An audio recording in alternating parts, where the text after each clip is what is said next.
All right, as you well know, I always thought Baker Mayfield was a reach at number one. I argued with Ohio forever. I, of course, was right. That is usually, though not always, the case. And so now we look at Cleveland and we look at Baker Mayfield and we have a final report card.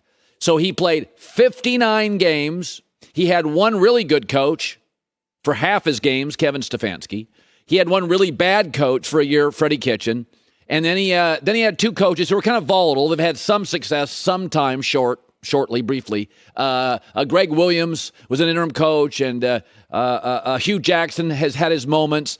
But he had one good coach, one mess, and then a little volatility. A typical NFL experience. That's the way it goes in the NFL. If you have four coaches in your career, you're going to have a good one, you're going to have a bad one, and you're going to have some meh, okay, get fired. Because everybody gets fired except Belichick. So, here are his final numbers in Cleveland. He completed 61% of his throws, had a passer rating at 87.8, and a lousy TD interception ratio less than 2-1. That's what he is.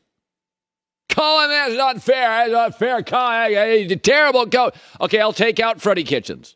I'll take out Greg Williams the interim year. I'll take out Hugh Jackson. I'll just give you the half of the games that he had Kevin Stefanski. And it's still terrible. He completed 61% of his throws. That was 36th. He's not very accurate. His TD to interception ratio was 19th. Passing yards, 27th. Passing rating, 27th. It's still bad. But Colony was hurt. Come on, Colony was hurt. Okay, let's find the best four-game stretch that Baker Mayfield had in his career. They played the Jags, who were the worst team in the league. The Giants were arguably the second worst team in the league. And then the Titans and the Ravens at home. In that four-game stretch, he was Joe Montana.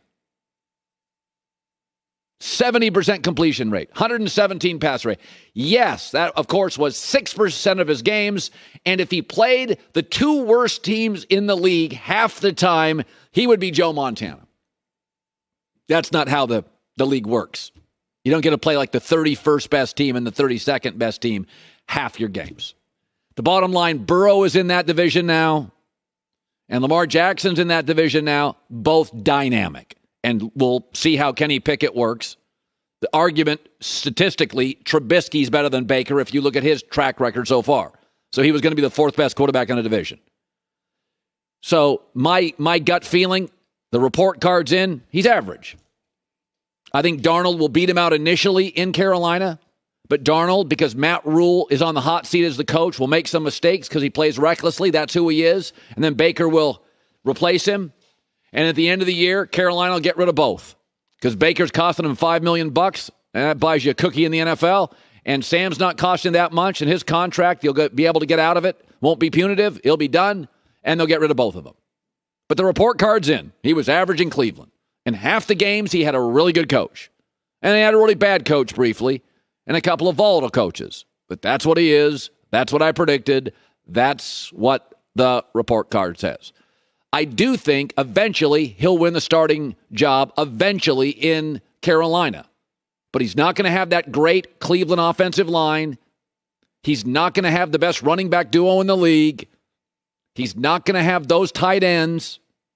And who knows if Matt Rule is Kevin Stefanski, who's won already in his career an NFL Coach of the Year award. Carolina's not going to be very good. I would say this, though. It'd be a really good Hard Knocks team. They'd be great for Hard Knocks. The season will be nothing but Hard Knocks, but they'd be great for Hard Knocks. When Baker goes for a fifth-round pick, is San Francisco saying he set the market? That's all we're getting for Jimmy? We might as well just keep Jimmy. I wouldn't. I think it's time to move him. But here's now. I think Jimmy's I think he checks a lot of boxes. He's a winner. He's a great locker room guy. There's no snark. But I do think there's three types of quarterbacks in the National Football League. There's the franchise guys, and we all know who they are. Then there's what they call a bridge quarterback. He's good enough to start and win games, but we're not going to build around him. He's either limited, he's got injuries, it's a personality thing. We're not selling the farm for him for a 5-year deal. And then there's backups. So Jimmy has been a starter, And he's certainly better than a backup. And how I view Jimmy Garoppolo today is he is the world's best bridge quarterback. Because I think he's more talented as a thrower of the football than Mitch Trubisky, who is also a very good quarterback. And I think he's better than Teddy Bridgewater, who's also a very good bridge quarterback. Geno Smith's a backup. Drew Lock's going to end up being a backup.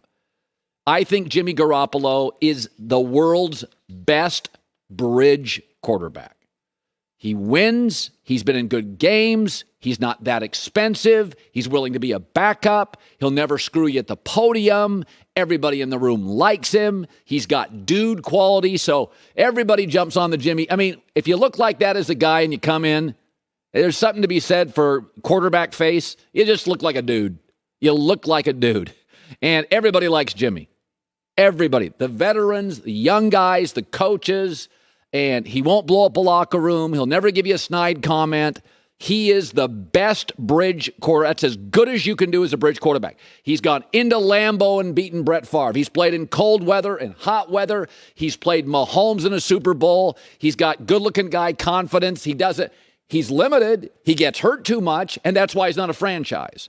But I've said this about Mitch Trubisky. I don't want to build around Mitch Trubisky. I think he's a really good bridge quarterback. I got Mitch Trubisky with the Steelers coaching staff, continuity, wide receivers. Now they have a star running back, TJ Watt, Minka Fitzpatrick. Hey, for 2 years, we're trying to get Kenny Pickett ready. Maybe it's just a year.